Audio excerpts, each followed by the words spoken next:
Guys, welcome back to Sanele F channel, guys. Thank you so much for tuning in, guys. Yeah, I just saw a very sad message from Lasizo to her mom. Ukhanyisi Kandlela. Then he put her mother's picture, and on this day 3 years ago, my mother passed on. She left behind her 2 children, myself and my sister. Today is definitely one of those days. To everyone who has lost a parent, I know your pain. I miss you so much, mom.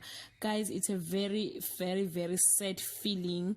Lasizwe ke igama lakhe langempela uThulasizwe Simphiwe Dambuza, and uma wakhe passed away when he was 18 years old. Lasizwe's fans did their best to show the actor their support during this difficult time, showing him the countless message, or sharing the countless message with him. I still have my parents, guys.